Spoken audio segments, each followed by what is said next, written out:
Composition of functions. Composition of function शुरू से कर देते हैं, कोई दिक्कत नहीं ना है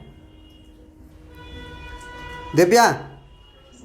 ओके, तो कंपोजिशन ऑफ फंक्शंस में सबसे पहले ये समझिए कि कंपोजिशन ऑफ फंक्शन में होता क्या है। कंपोजिशन का मतलब होता है मिलावट। आप दवा की दुकान में भी जाते होगे तो देखते होगे कि बोला जाता है कि ये वाला दवा दे दीजिए, तो ये वाला दवा दे दीजिए जब बोला जाता है और वो दवा नहीं रहता है तो दुकानदार आपको दूसरा दवा देता है और कहता है कि इसमें सारा कंपोजिशन वही है, बोला जाता है, बस कंपनी अलग है।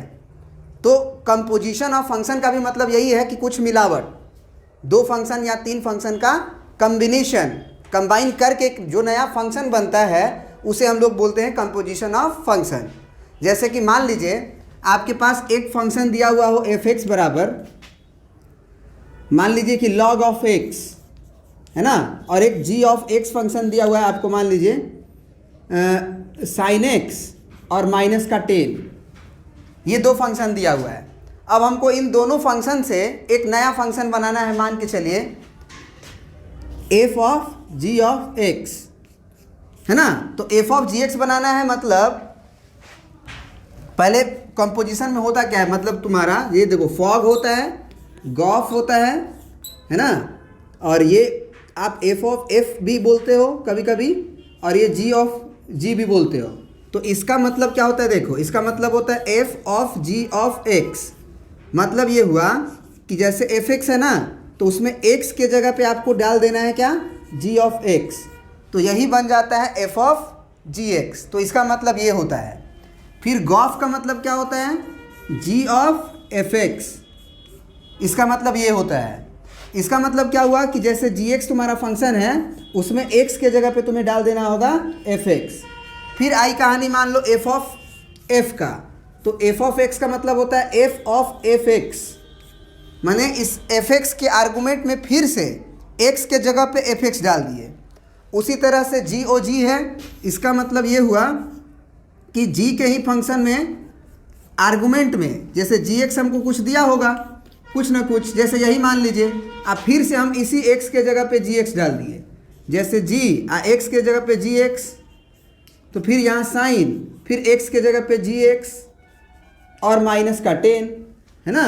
तो यहाँ जी एक्स जो डालेंगे वो यही जी एक्स तो है, तो इसका मतलब ये क्या बन जाएगा, साइन ऑफ, फिर साइन एक्स प्लस 10, ये आर्गूमेंट में क्या हो जाएगा, साइन एक्स माइनस 10। अब पहले से जो है वो माइनस 10 बाहर की तरफ है, तो ये फंक्शन बन गया। ठीक है, तो यहाँ पे इसका मतलब पहले हम समझे कि एफ ऑफ जी का मतलब क्या होता है, जी ऑफ एफ का मतलब क्या होता है, ये चीज़ें हम समझ गए। एफ ऑफ एफ का मतलब क्या होता है, जी ऑफ जी का मतलब क्या होता है ना। लेकिन क्या हमेशा एफ ऑफ जी पॉसिबल है या जी ओ एफ पॉसिबल है, मतलब f of g x possible भी होना ज़रूरी है ना, तो ये देखना पड़ेगा। तो उसको कैसे देखते हैं, ज़रा सोचो कि जब हम एफ ऑफ एक्स तुम्हें सिखाने गए तो एफ ऑफ एक्स में क्या हुआ, एक मिनट, ठीक है, देखो कि एफ ऑफ जी एक्स में क्या हुआ। जैसे अभी अभी हम दिए थे कि ये एफ एक्स है, ये जी एक्स है, तो हम ये बोलना चाहते हैं कि क्या f of g x possible भी होगा, क्योंकि एफ ऑफ जी एक्स जब हम लिखेंगे तो इस एक्स के जगह पे पड़ेगा जी एक्स, तो अगर x के जगह पे gx पड़ रहा है मतलब f उसे कंटेन कर पाएगा, तब तो फंक्शन उसे ले ही नहीं पाएगा, है ना। ऐसा भी तो हो सकता है कि फंक्शन उस पर डिफाइंड हो या नहीं डिफाइंड हो,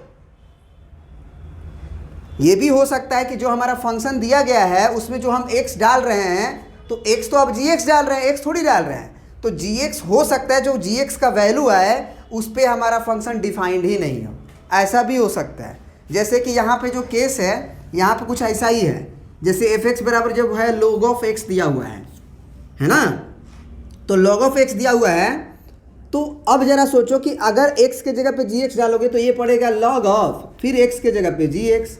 अब तुम खुद सोच के देखो कि ये log है और जी एक्स का वैल्यू तुम्हारा साइन एक्स, और यहाँ माइनस 10 था, तो साइन एक्स माइनस 10 हो गया। अब जरा बताओ कि क्या ये log इस आर्गूमेंट को ले पाएगा, नहीं ले पाएगा। क्यों नहीं ले पाएगा, क्योंकि log का आर्गुमेंट होता है ऑलवेज पॉजिटिव, जबकि sin x माइनस 10 जो है ऑलवेज नेगेटिव है। कैसे? तो भैया साइन एक्स माइनस 10 जो है वो क्या होगा, एक्चुअली साइन एक्स का वैल्यू तो -1 से 1 तक ही वेरी करेगा, उसमें हम -10 घटा दें तो निश्चित रूप से वो मेंटेन नहीं कर पाएगा अकेला साइन एक्स, क्योंकि अकेला साइन एक्स ज़्यादा से ज़्यादा बड़ा होगा तो 1 होगा, ज़्यादा से ज़्यादा बड़ा होगा तो 1 होगा, और ये -10 है तो कहाँ से मैनेज कर पाएगा, निगेटिव हो ही जाएगा, चाहे आप x का वैल्यू कुछ भी डाल लो। तो अगर gx निगेटिव हो गया और log का आर्गुमेंट x है तो आप gx इसको नहीं डाल सकते हो, मतलब यहाँ पे f of gx is not possible. f of gx यानी कि फॉग है ना, इसको ऐसे भी लिखते हैं FOG, और ऐसे is not possible, is not possible. फिर अगर मान लो फॉग नहीं पॉसिबल है, मान लिए कि फॉग नहीं पॉसिबल है, तो क्या गॉफ पॉसिबल है? तो चेक करते हैं कि क्या गॉफ पॉसिबल है। तो गॉफ के लिए होता है g ऑफ fx, मतलब ये कि gx हमको दिया रहेगा, मान लो क्या दिया है gx, तो ये साइन ऑफ x -10, अब हम x के जगह पे fx डालेंगे तो क्या ये बन जाएगा g ऑफ fx। क्या ये fx यहाँ x के जगह पे डालेंगे तो क्या साइन को कोई प्रॉब्लम है? बोलो, साइन को कोई प्रॉब्लम है?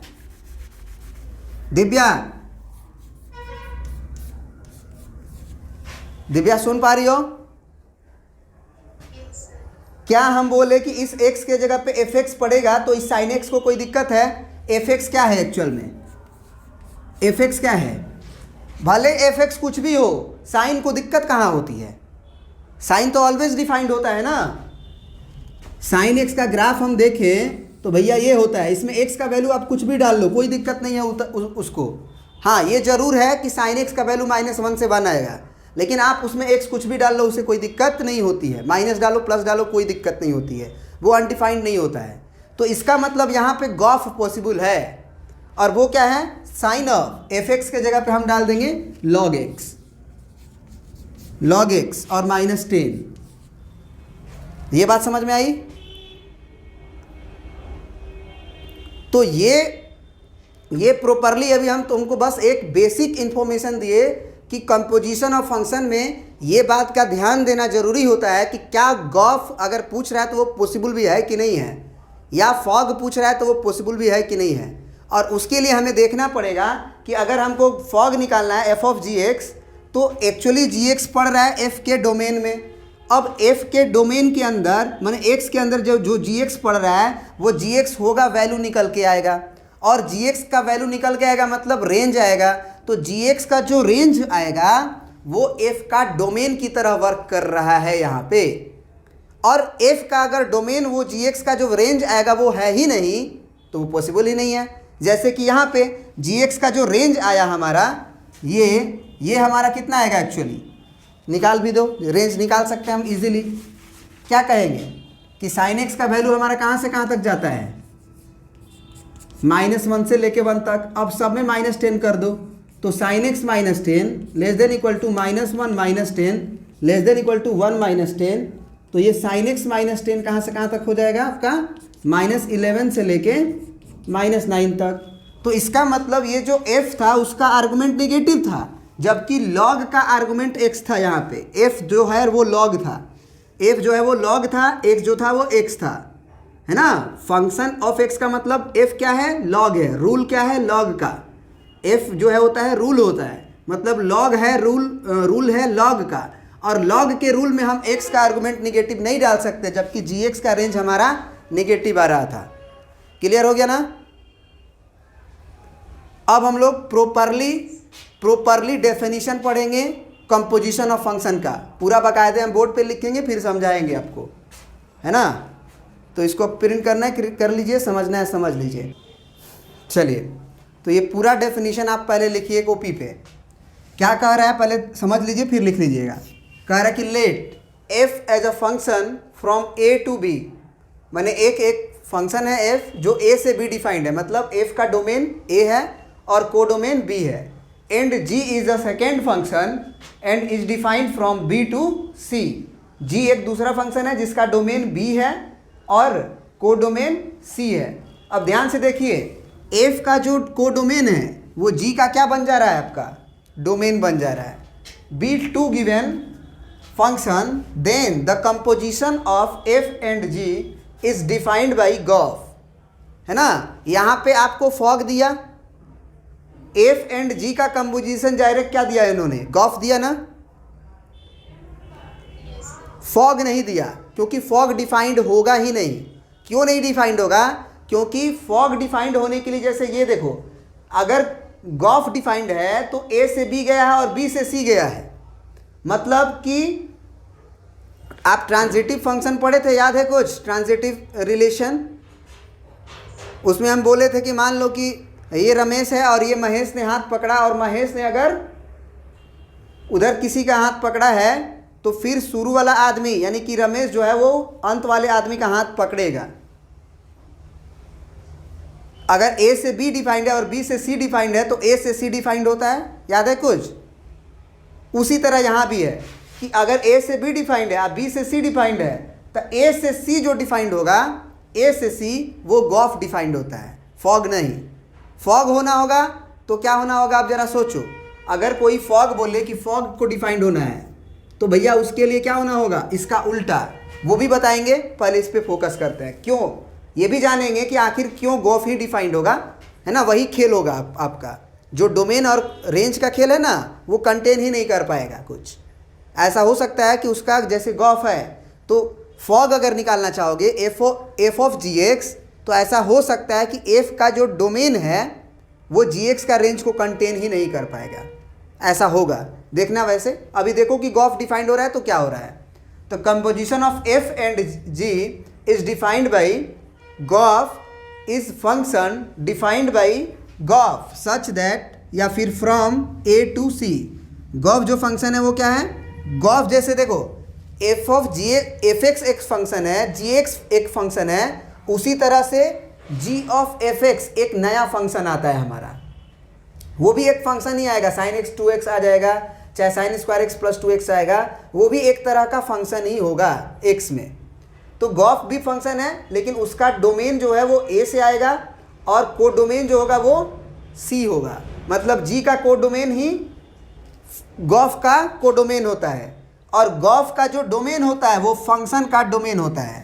तो यहाँ पे लिखा गया सच दैट कि ए gof of x is equal to G of F X, मतलब कि बताया है कि गॉफ का मतलब क्या होता है, g of F x for all x belonging to A, मतलब जो एक्स आएगा वो कहाँ से आएगा, एक्स कहाँ से आएगा, एफ से, है ना, एफ से। क्यों आएगा, पहले डेफिनेशन तो लिख ही लो, बताएंगे तुरंत, ग्राफ बनाएंगे और फिर बताएंगे, है ना। ऐसे खुद सोचो ना, ऐसे खुद सोचो कि इसको हम मिटाते हैं ना कुछ देर के लिए, इसकी कोई आवश्यकता नहीं है यहाँ पे। जरा खुद सोचो कि अगर मान के चलो f of g of x है ना, तो एक्चुअल में जो आप एक्स डालोगे, सॉरी गॉफ है ना, जी ऑफ एफ ऑफ एक्स। अब जरा सोचो कि एफ एक्स का डोमेन क्या है, ए है ना, एफ एक्स का मतलब एफ एक्स देखो ये अंदर एफ एक्स है, तो एफ एक्स का डोमेन तो ए है ना। तो अगर ए डोमेन है तो एक्स जो है वो एफ एक्स जो है वो अपना ही ना डोमेन को कंटेन कर पाएगा कि दूसरे का डोमेन का कंटेन कर लेगा। तो इसीलिए जो गॉफ भी फंक्शन है उसमें भी एक्चुअली अंदर एफ एक्स ही है, तो जो डोमेन डालना होगा वो किस के लिए होगा, एक्स का ही डोमेन होगा। बात समझ में आया, ये बात समझना जरूरी है कि एक्चुअली एफ एक्स में हम एफ का ही ना डोमेन डाल सकते हैं, जी का डोमेन थोड़ी डाल सकते हैं। तो इसका मतलब जो गॉफ फंक्शन होता है उसका डोमेन भी फंक्शन जो एफ दिया रहता है अंदर की तरफ फंक्शन, उससे उसका ही डोमेन होता है। क्लियर है।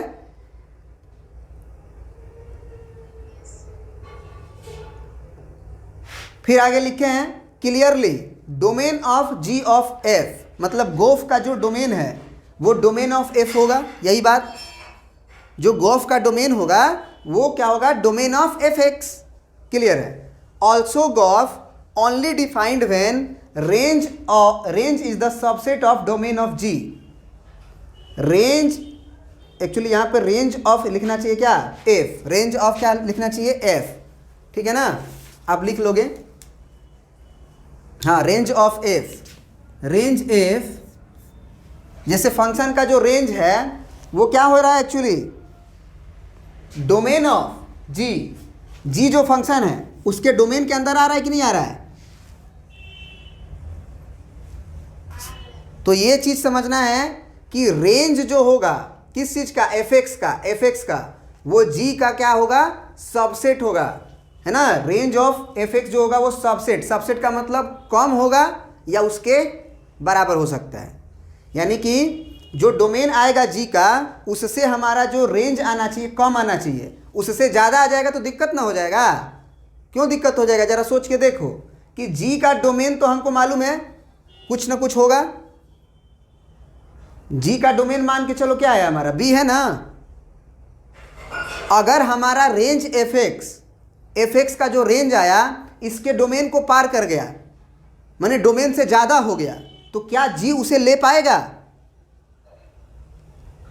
नहीं ले पाएगा, क्योंकि जी का डोमेन फिक्स है बी। वो अपने डोमेन के ही वैल्यूज को लेगा, केवल बाहर के वैल्यूज को नहीं ले सकता है।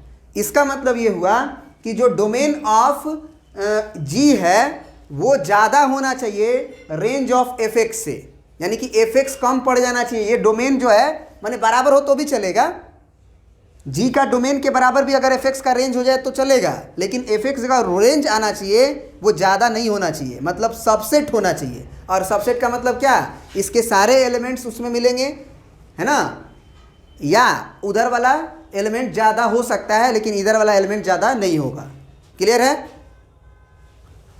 चलिए फिर आगे एक और नोट लिखा गया है कि अगर आप गोफ नहीं डिफाइंड करना चाहते हैं, अगर आप फॉग डिफाइंड करना चाहते हैं, f of g x defined करना चाहते हैं, तो लिखा गया है कि f of g x is defined only when range of g, अंदर का देखो, अंदर का जी एक्स का जो रेंज आएगा is a subset of domain of F.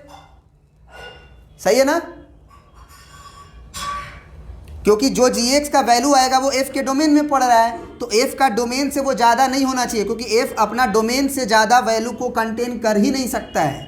इसीलिए बोला गया कि only when range of g is the subset of domain of f and domain of fog, इस पूरे फंक्शन फॉग का जो डोमेन आएगा वो किसके डोमेन के बराबर होगा, तो जी के डोमेन के बराबर होगा जो अंदर पड़ रहा है। क्योंकि जी जो एक्स डालने जाएंगे हम बेसिकली सबसे पहले तो जी एक्स में ही ना पड़ेगा, एफ में, एफ तो वैल्यू आएगा बाद में ना। जब जी एक्स यहाँ आएगा, जी एक्स का वैल्यू मान लो 10 आ गया तो 10 आएगा। बात समझ में आ रही है। ओके, अब जो है ना इसी चीज़ को हम फिगर से भी समझेंगे। मतलब देखना, अगर तुम शुरू से समझो ना तो कंपोजिशन ऑफ फंक्शन बहुत बच्चों को हार्ड लगता है, लेकिन ये हार्ड वर्ड कुछ नहीं है अगर तरीका से अगर आप समझ जाओ तो, है ना। अभी ग्राफिकली भी समझाएंगे, 2-3 तरह से समझ जाओगे, दिमाग में घूमेगा, क्वेश्चंस आंसर्स थ्योरी क्वेश्चंस नहीं छूटेगा। और देखना कितना आसान हो जाएगा तुम्हारा एनसीईआरटी और आर एस अग्रवाल का जो कंपोजिशन ऑफ फंक्शन है, मतलब एकदम हवा में लगेगा कि कुछ है ही नहीं, ऐसा महसूस होगा। तो देखोगे इसको फिर मिटा के अभी हम ग्राफ से समझा रहे हैं इस चीज़ को।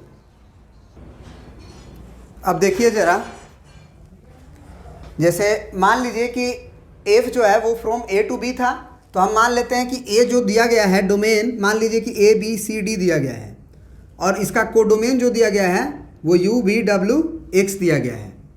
अब ज़रा देखिएगा यहाँ पे जी को, तो आप अगर एक जी फंक्शन है जो बी टू सी डिफाइंड है, ये एफ फंक्शन है, तो निश्चित रूप से बी का वैल्यू तो आपको क्या लिखना होगा, यहाँ से यू भी और डब्ल्यू और एक्स ही ना लिख पाइएगा, क्योंकि बी एक बार दे दिया गया, बी जो सेट, वो बी सेट बदल नहीं सकता है, तो बी को तो भैया यहाँ ही यही रखिएगा।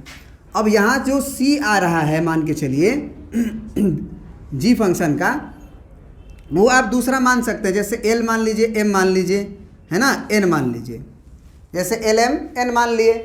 अब मान लीजिए कि ये ए से मान लीजिए ऐसे यू दिया है, ऐसे दिया है, और ये ऐसे दिया है, और ये ऐसे दिया है, ठीक है ना। और मान लीजिए कि u से ये इस तरह से एसोसिएट हो रहा है, m एक एसोसिएट हो रहा है और एक n एसोसिएट हो रहा है, फिर यहाँ से आपका m एसोसिएट हो रहा है मान लीजिए, और ये n एसोसिएट हो रहा है, ऐसे कुछ। l को रहने देते हैं, l को रहने देते हैं। अब हम पूछेंगे अगर आपसे कि यहाँ पे फॉग तो डिफाइंड ही नहीं होगा, पहले आप जान लीजिए फॉग जो है वो डिफाइंड नहीं होगा। आप फॉग डिफाइंड करके देखने का कोशिश भी करेंगे, वैसे पहले गॉफ को देख लेते हैं। अगर हम पूछे कि g of f of x जो फंक्शन आएगा उसके लिए डोमेन कोडोमेन क्या आएगा, तो आप भी जानते हैं अभी अभी हमने लिखा था कि अगर a टू b डिफाइंड है और b टू c डिफाइंड है तो जो गॉफ डिफाइंड होगा वो अपने आप देखना आएगा कहाँ से कहाँ तक, a टू c। इसका मतलब कि इसमें a का ही सेट रहेगा और इसमें c का ही सेट रहेगा।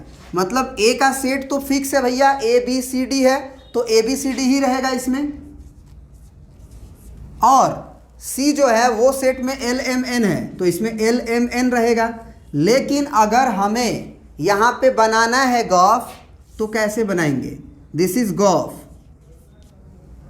गॉफ जो कि a से लेके c तक डिफाइंड है। मैंने डायरेक्ट a से जंप किया और c पे गया। मैंने आप ये भी कह सकते हैं कि यहाँ से लेके एक एरो दे सकते हैं, यहाँ से लेके यहाँ पर जगह नहीं है मेरे पास, चलिए कोई दिक्कत नहीं है। अब ज़रा बताइए कि इसको हम लोग कैसे एसोसिएट करें। इसको एसोसिएट करने के लिए हमें जानना पड़ेगा कि x में यदि हम a डाल रहे हैं, सुनना ध्यान से नहीं तो समझ में नहीं आएगा। यहाँ पे हम a से किसको एसोसिएट करें, हमें कन्फ्यूज़न हो रहा है ना, b को कैसे एसोसिएट करें कन्फ्यूज़न हो रहा है, c को कैसे एसोसिएट करें, d को कैसे एसोसिएट करें, ये हमें प्रॉब्लम हो रही है। हम क्या करेंगे, यहाँ पे ऑब्जर्व करेंगे कि ये fx में जब एक a डाल रहे हैं, माने fx में x का वैल्यू जब a डाल रहे हैं तो ये g of f of a बन रहा है। क्या बन रहा है ये, g of f of a।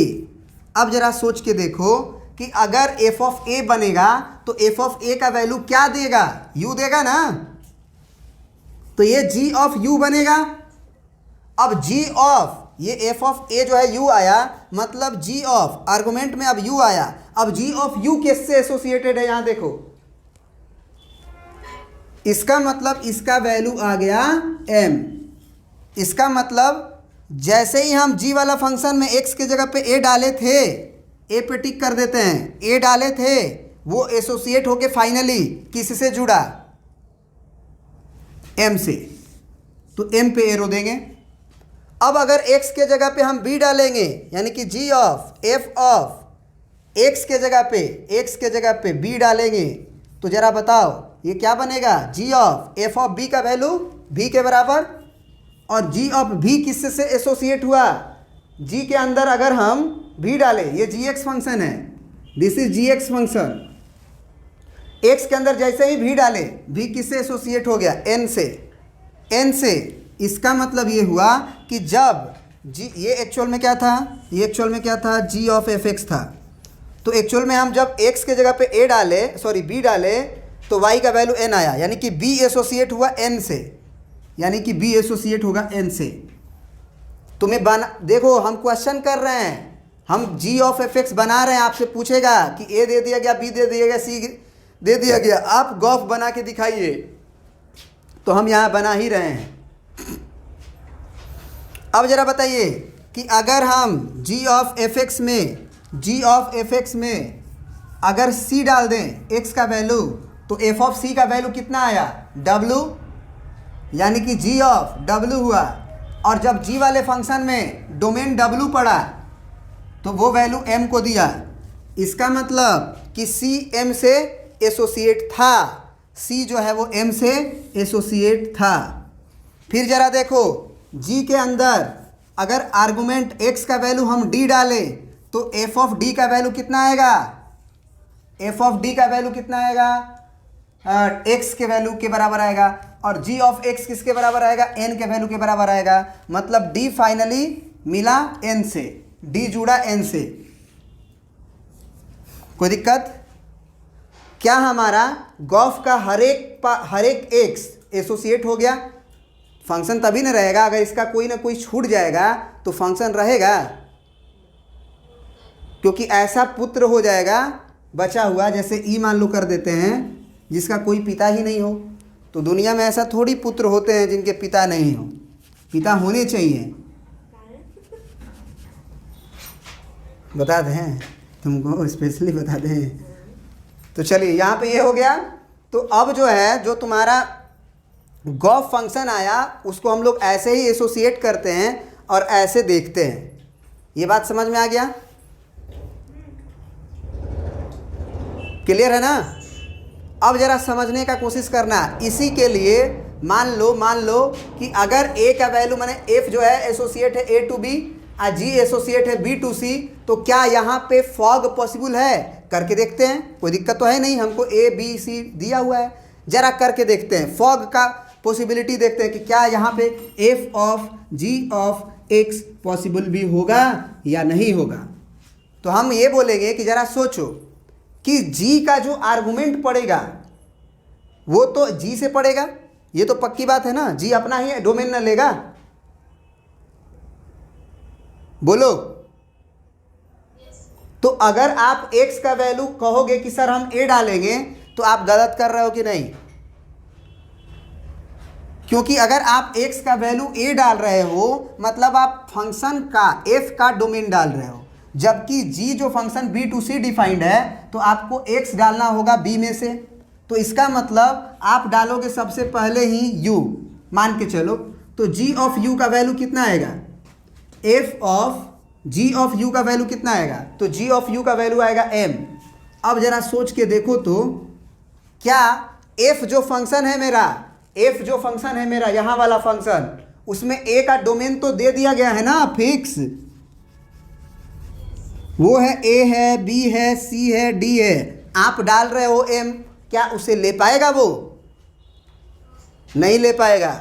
इसका मतलब कि अगर आप हमेशा याद रखना कि गॉफ फॉग डिफाइंड होने के लिए ये जरूर देना पड़ेगा कि अगर आपका फंक्शन f a से b डिफाइंड है, आप g फंक्शन b से c डिफाइंड है, तो फॉग नहीं गॉफ डिफाइंड होगा और वो होगा a से c,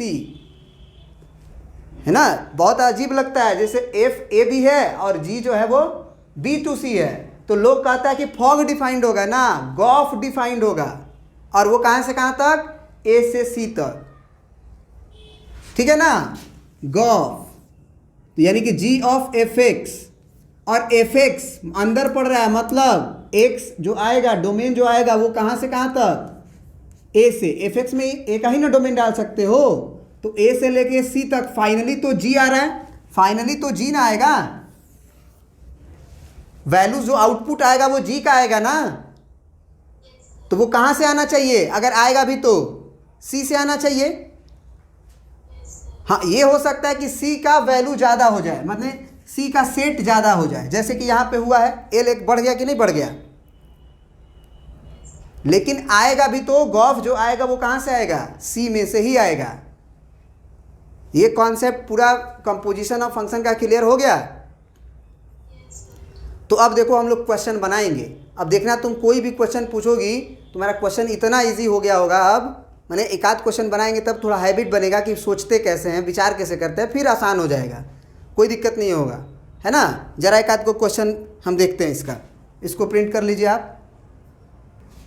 अब देखिए ये क्वेश्चन है ना, क्या कह रहा है कि एक्सरसाइज 2B आपका RS अग्रवाल है और एक्सरसाइज है आपका 2B। कह रहा है कि let a is equal to 1 2 3 4, मैंने ए सेट के अंदर यही 4 एलिमेंट केवल हैं, 1 2 3 4, और let f from a to a, मतलब f जो फंक्शन है वो a से a ही है, मतलब डोमेन भी a ही में से ही आना है और कोडोमेन भी a में से ही आना है, मतलब 4 ही एलिमेंट हैं तुम्हारे 1 2 3 4। फिर बोला कि and g is also a to a, मैंने g में जो भी फंक्शन है वो भी a से a ही डिफाइंड है। तो अब जरा सोचो, तुम्हें क्या कोई टेंशन है डोमेन कोडोमेन मैच कराने में? इसमें तो फॉग भी डिफाइंड होगा, गॉफ भी डिफाइंड होगा। सोच के देखो ना कि क्या होता था, एफ जो होता था ए से बी होता था, और फॉग जो मतलब जी जो होता था, एफ जो होता था ए से बी, मतलब जी जो होता था बी से सी, तो गॉफ होता था ए से सी, तो सब मैच ही कर गया, तो फिर कोई दिक्कत ही नहीं है, क्योंकि दूसरा तो मैच करेगा ही ना, सब मैच कर रहा है। तो यहाँ पे सब डिफाइंड होगा, ये क्लियर है, देखने की जरूरत नहीं है। और हमको लग रहा है कि लगभग सारे क्वेश्चन में तुम्हारा ऐसा ही किया है आर.एस. अग्रवाल में, है ना। तो अब जरा देखो कि सब डिफाइंड है। अब हमको बोला कि एफ जो डिफाइंड है, जो फंक्शन एफ है वो डिफाइंड है इस तरह कुछ कि अगर डोमेन का वैल्यू एक्स का वैल्यू 1 डालोगे तो वाई का वैल्यू 4 आएगा, डोमेन का वैल्यू अगर 2 डालोगे तो रेंज का वैल्यू 1 आएगा। होता है ना, एक्स में जो वैल्यू डाला जाता है उससे वाई का वैल्यू मिलता है। तो यहाँ से हम एफ फंक्शन पहले बनाते हैं। एफ जो डिफाइंड है वो कहाँ से कहाँ तक डिफाइंड है, ए से ए। तो आपको भी पता है कि ए के अंदर हम क्या डालेंगे 1 2 3 4, बी के अंदर भी हम क्या डालेंगे ए टू ए ही है, तो बी थोड़ी होगा, वो ए ही ना रहेगा। समझ में आ रहा है बात। अब यहाँ पे देखो ये जो जी है, जी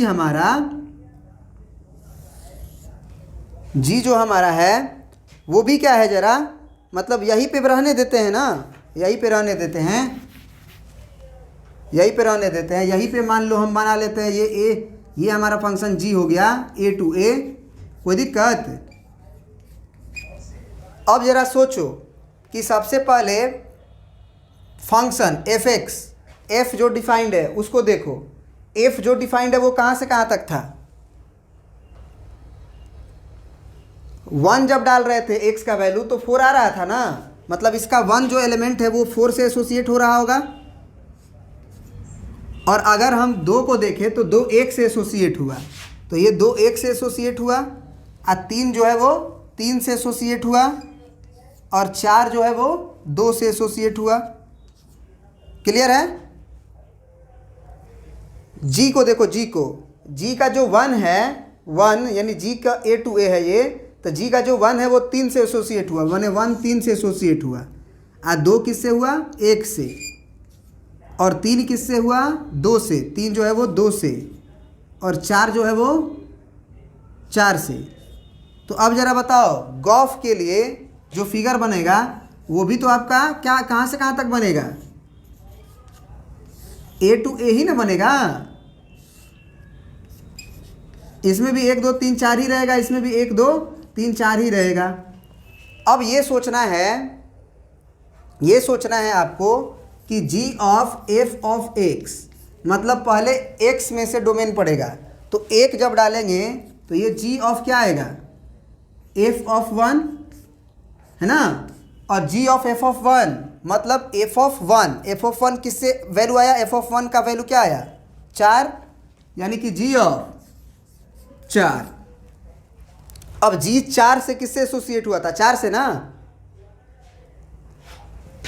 तो डायरेक्ट हम क्या लिख देंगे 4, क्योंकि g का जो 4 है वो 4 से एसोसिएट हुआ था। मतलब कि यहाँ से जब आप 1 डाले तो फाइनली वो कहाँ आया 4 पे, यानी कि 1 किससे एसोसिएट हुआ होगा 4 से।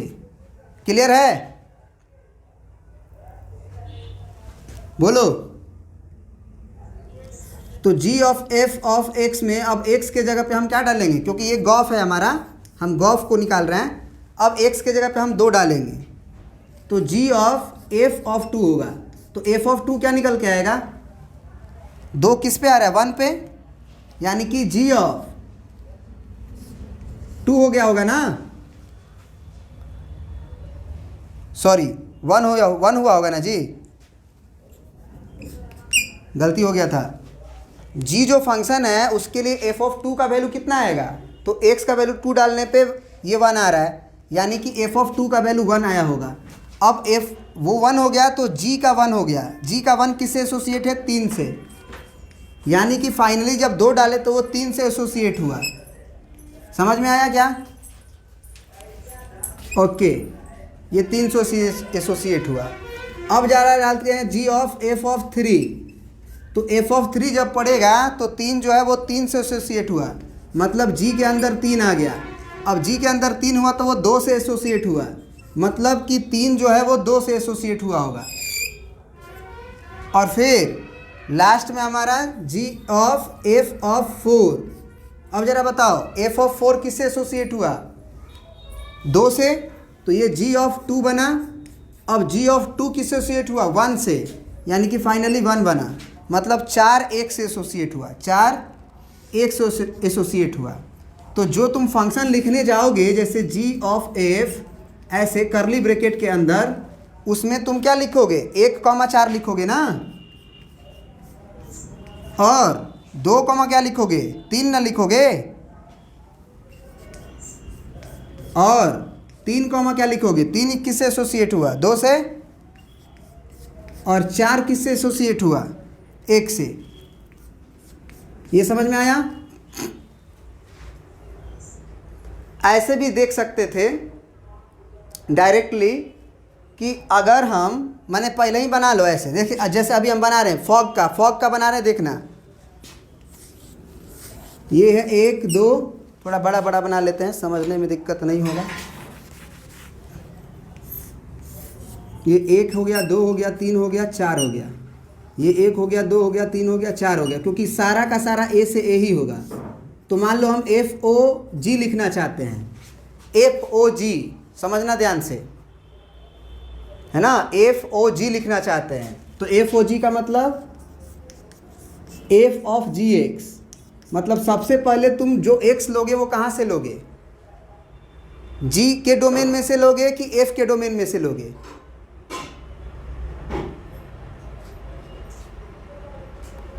F ऑफ GX है ना, तो पहले GX निकलेगा ना, तब ना वो GX F का आर्गुमेंट बनेगा। इसका मतलब क्या हुआ कि G का डोमेन पहले लेना होगा। तो G का जब डोमेन लोगे 1, यहां देखो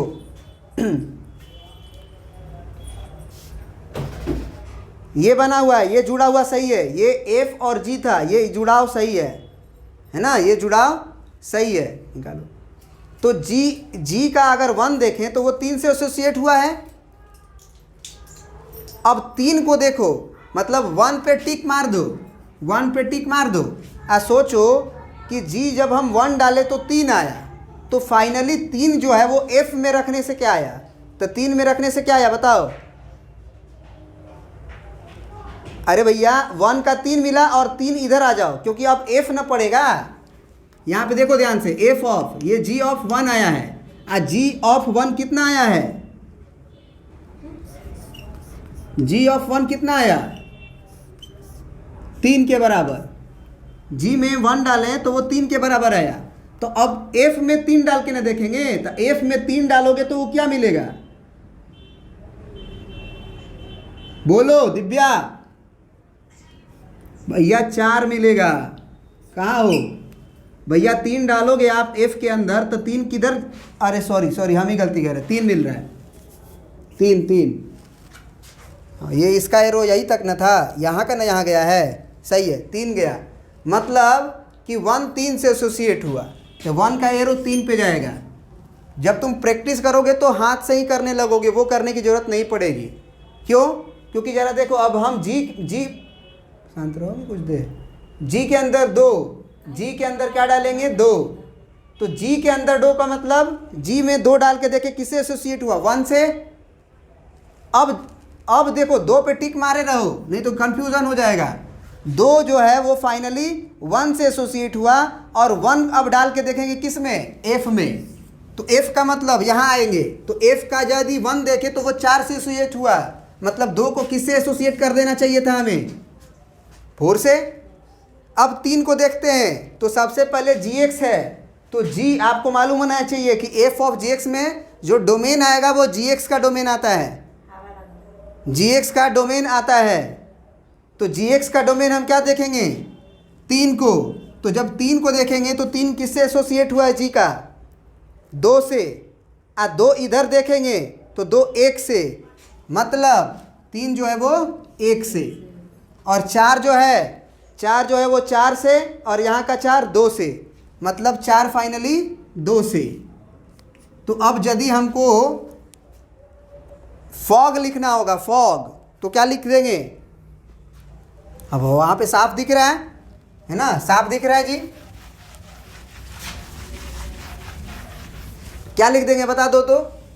फॉग को क्या लिख देंगे? 1, 3, फिर 2, 4, 2 4 से एसोसिएट हुआ, और 3, 1, अब 4, 4 जो है 2 से, तो 4, 2, इजी हो गया ना। अब ए को बचा हुआ एफ ओ एफ, जरा इसको भी हम देख लेते हैं, एफ ऑफ एफ को। लेके पहले कर देखिए। इतना घबराहट क्या है, कहीं जाना है? हवा लग रहा है तो उसको पकड़ के रखे रहो। हाँ तो हवा नहीं लगेगा ना।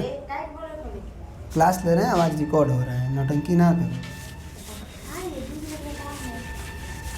लेके करेंगे तो पहले कर रही है नौटंकी। अब जो है यहाँ पे देखते हैं, यहाँ पे ये एफ ओ एफ है। बस एक बात याद रखना कि ए और बी बनाने सीखना। तो यहाँ पे ए बी सी सब सेम है, इसीलिए फॉग हो चाहे गॉफ हो चाहे फॉफ हो, सारा का सारा वो ए से ए ही डिफाइंड होगा।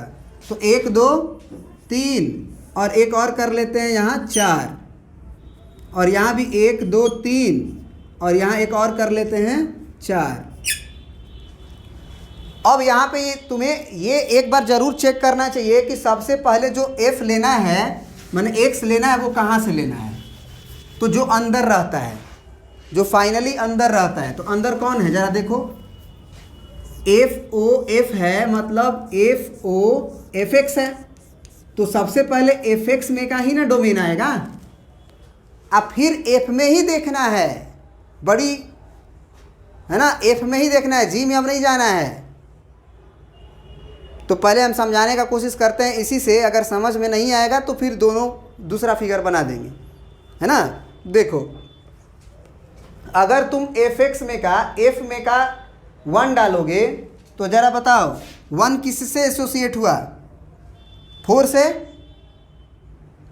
जब 4 आ गया है, जब 4 आ गया है यानी कि एफ ऑफ 4 हो गया है। देखो शुरू में 1 डाले थे तो क्या हुआ था, ज़रा बताओ।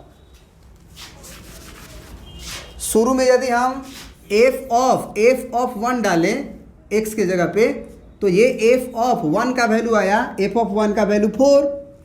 अब एफ ऑफ एफ में से ही ना 4 देखोगे कि जी में जाओगे देखने के लिए। तो एफ में का ही 4 किससे एसोसिएट हुआ, इसका मतलब अब उस पर 2 करना चाहिए था हमें।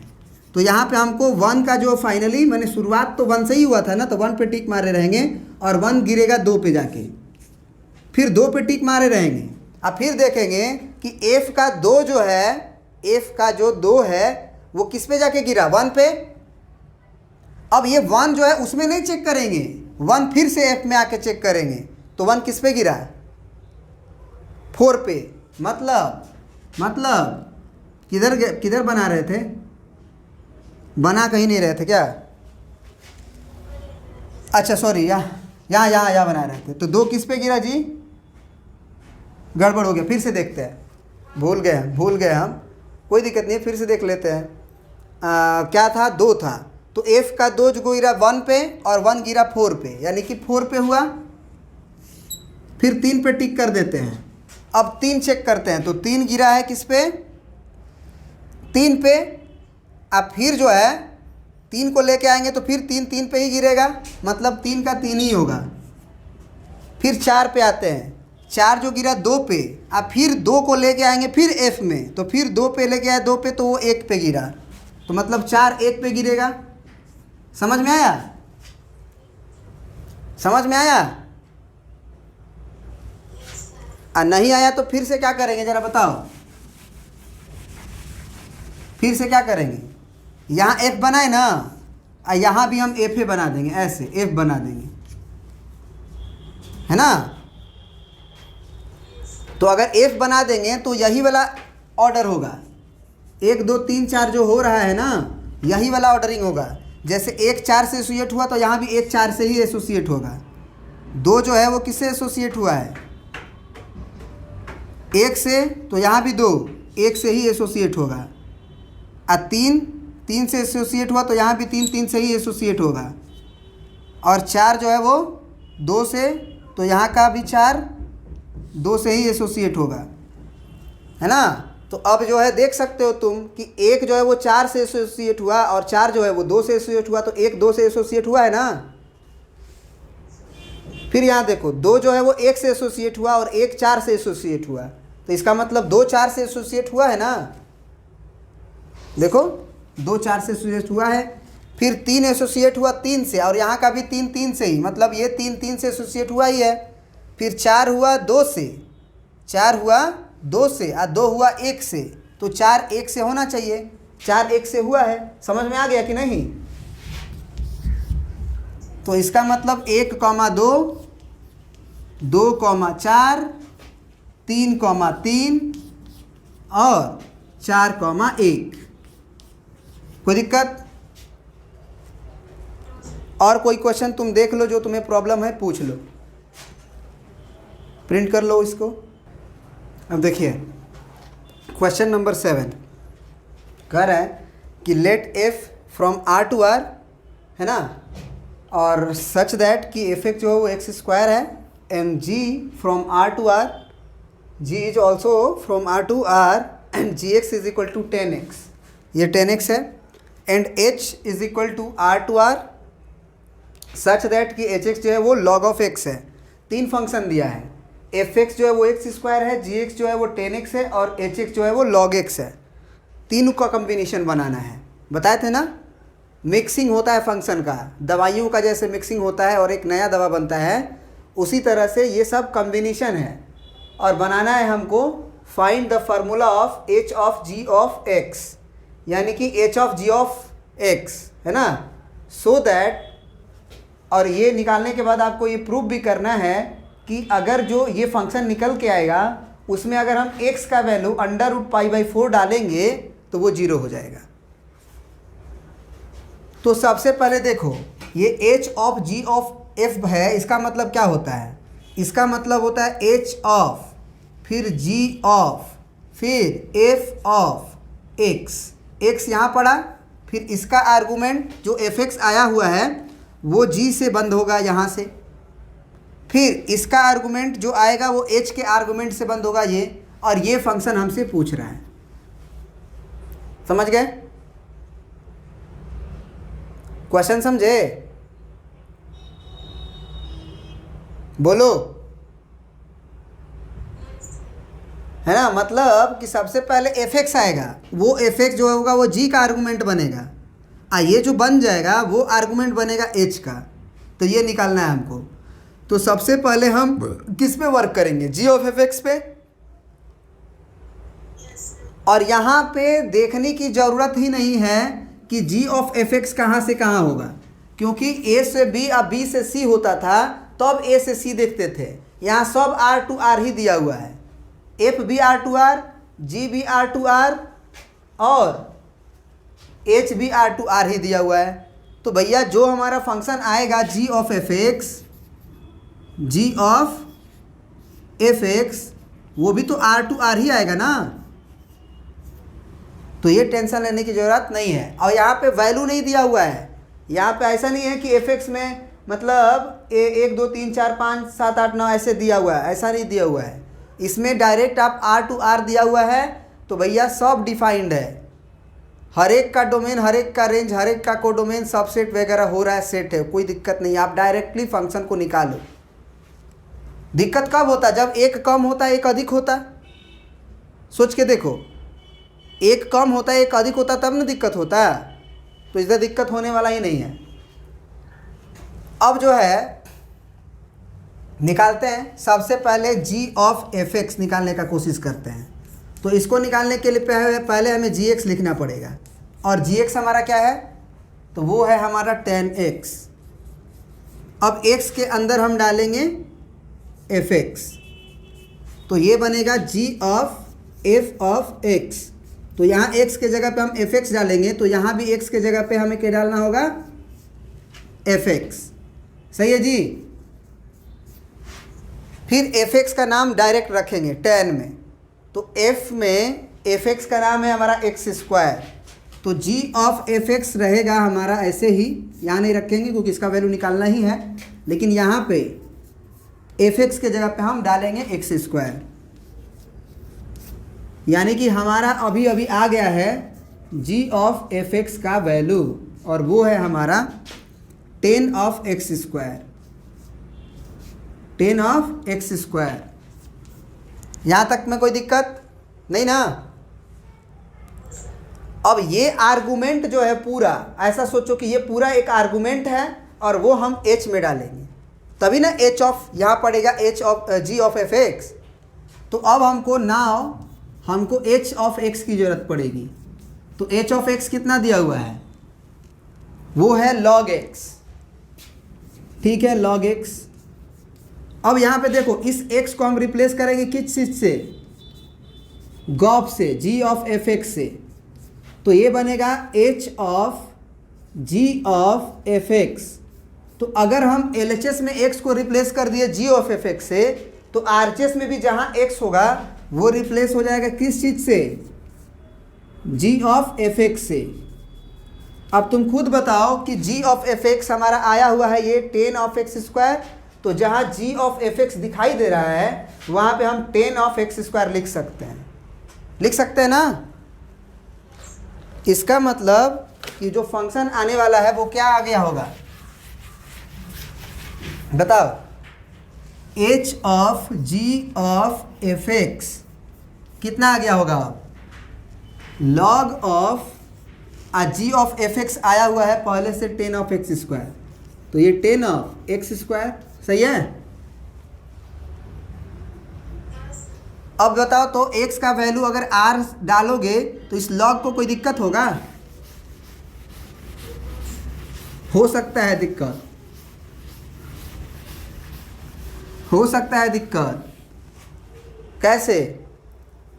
क्योंकि 10 का जो आर्गुमेंट है वो एक्स स्क्वायर है, और 10 में एक्स स्क्वायर है, मतलब 10 का वैल्यू आप जानते हो ना, 10 का ग्राफ। 10 का आर्गुमेंट पॉजिटिव होता है तो भी 10 का वैल्यू नेगेटिव होता है। ये बात समझ में आ रही है कि नहीं आ रही है? लेकिन उसका डोमेन लिखने की ज़रूरत नहीं है, उसने बस बोला है कि right find the formula, domain range नहीं पूछा उसने, बस फाइंड द फार्मूला पूछा है। तो फाइंड द फार्मूला लिख दिए, है ना? और ये हो गया मान लो 10 ऑफ एक्स स्क्वायर। अब यहाँ पे हमको एक वैल्यू पूछा है इसमें कि g of f of root under pi by 4 का वैल्यू क्या होगा। इसका मतलब ये जो पूरा वैल्यू है ना, आपको मालूम है ना कि ऐसे g ऑफ f ऐसे लिखा रहता है, ऐसे लिखा रहता है। इसका मतलब क्या होता है? इसका मतलब होता है g of f of x, मतलब कि f में x डालना है। तो इसका भी मतलब h of g of f, और उधर ब्रैकेट में ये है, तो ये एक्चुअल में अंडर रूट पाई बाई 4 है, और अंडर रूट पाई बाई 4 है मतलब x के जगह पे वो क्या डालना चाहता है? x के जगह पे वो क्या डालना चाहता है? Under root pi by 4। तो अगर आप h of g of f और यहाँ पे अगर आप अंडर रूट पाई बाई 4 डाल रहे हो, मतलब इस x में आप अंडर रूट पाई बाई 4 डालो, तो ज़रा बताओ कि log of 10 of under root pi by 4 डाल के स्क्वायर करोगे तो पाई बाई 4 ही ना आएगा, स्क्वायर हटेगा तो। और 10 पाई बाई 4 कितना आता है? 1, और log ऑफ 1 क्या होता है? 0। हो गया ना प्रूफ? बोलो, समझ में आया बात? तो तुम्हारा फंक्शन क्या आया, समझ में आ गया ना? फंक्शन जो आया है तुम्हारा वो है कितना? ये log of 10 of x square. लेकिन अगर हम इसमें पूछें कि ये जो फंक्शन आया वो r टू r होगा, लेकिन क्या डोमेन जो है हम ऑल x रख सकते हैं इसमें? नहीं रख सकते हैं। तो डोमेन को कर्टेल करना होगा, और कर्टेल करने के लिए इस फंक्शन का डोमेन निकालना पड़ेगा। और डोमेन कैसे निकालते हैं? लेकिन आंसर देखो, तुम्हारा आर एस अग्रवाल में आंसर दे दिया उतना ही, डोमेन वोमेन लिखने का झंझट नहीं किया है। लेकिन डोमेन अगर निकालना होगा तो कैसे निकालेंगे? 10 को कोई दिक्कत होता है? 10 का आर्गुमेंट कुछ भी हो, हाँ कुछ भी हो, दिक्कत नहीं होता है। 10 में अंदर पाई बाई 2 डाल दोगे तो दिक्कत नहीं होगा। 10 के अंदर भी π/2 ऑड मल्टीपल ऑफ π/2 नहीं डाल सकते हो। उसके साथ साथ लॉग का जो आर्गुमेंट है वो भी क्या होना चाहिए, पॉजिटिव होना चाहिए ना। तो अब अगर इस फंक्शन का डोमेन निकालने के लिए दे दिया तो ये बहुत ही स्टैंडर्ड क्वेश्चन हो गया कि नहीं। हाँ, तो अब तुम्हारा 11th क्लास और 12th क्लास में इसका डोमेन नहीं आएगा, रहने दें। ठीक है, चलिए आज इतना ही। Thank you.